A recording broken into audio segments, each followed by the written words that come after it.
We're back with Vermont Independent Senator Bernie Sanders, who joins us from Burlington this morning. He's also the author of a new book, Where We Go From Here, 2 Years in the Resistance. Senator, welcome to the program. I do want to ask you about that book, but first off, you are on the Environmental Committee, and I want to ask you about this report from the Trump administration, a really sharp warning about the immediate danger of climate change, strongest language we've seen thus far from the federal government.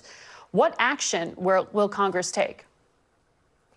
Well, what Congress should do is move aggressively in listening not only to this report from the Trump administration, but for the Intergovernmental Panel on Climate Change, which tells us, Margaret, that climate change is not only real, it is already doing irreparable harm all over this planet, including the United States of America.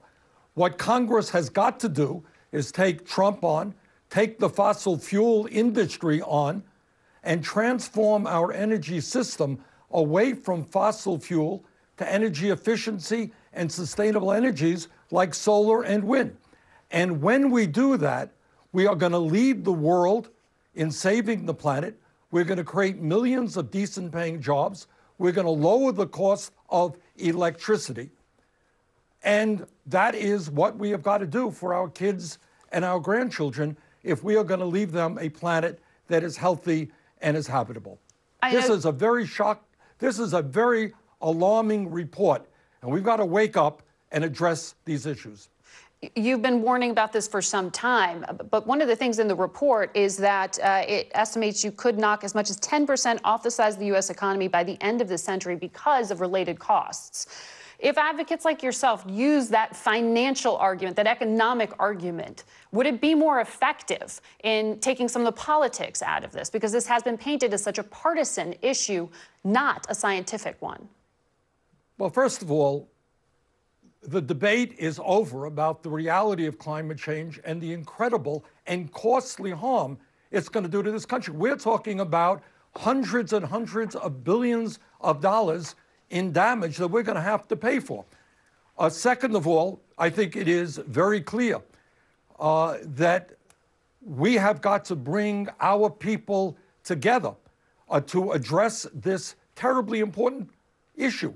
And it is amazing to me that we have an administration right now that still considers climate change to be a hoax, who is not sure about whether it is man-made.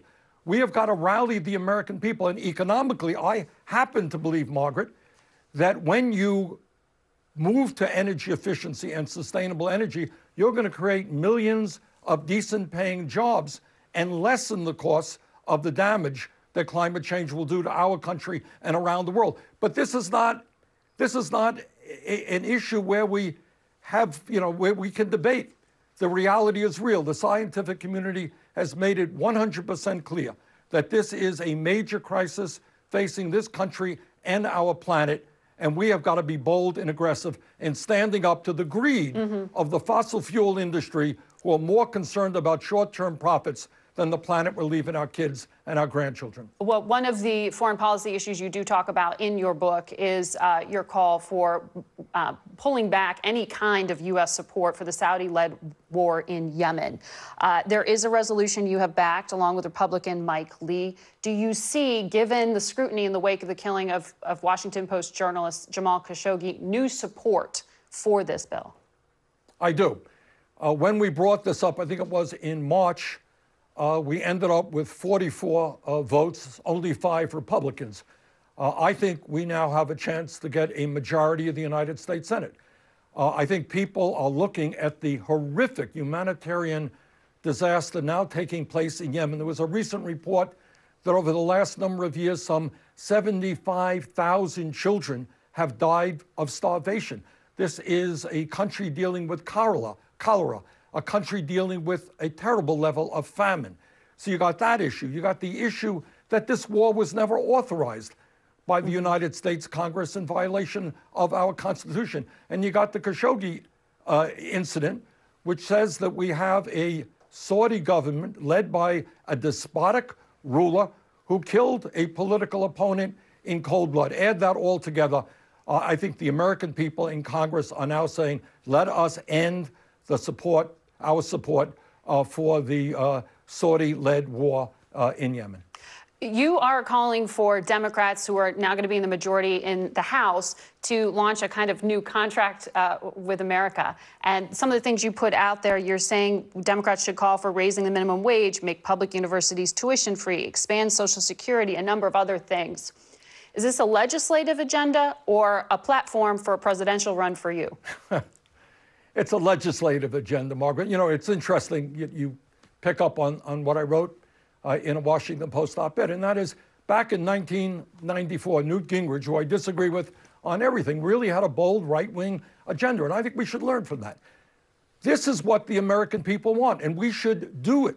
They want to raise the minimum wage to a living wage, which I think is $15 an hour. They want pay equity for women. Poll after poll shows that the American people understand that our current dysfunctional healthcare system needs fundamental change, and that means Medicare for all, single-payer system. The American people understand that in a highly competitive global economy, we have got to make public colleges and universities tuition-free. We have got to deal with climate change, as we just discussed. We have got to deal with a broken criminal justice system, with immigration reform. All of these issues are, in fact, what the American people want.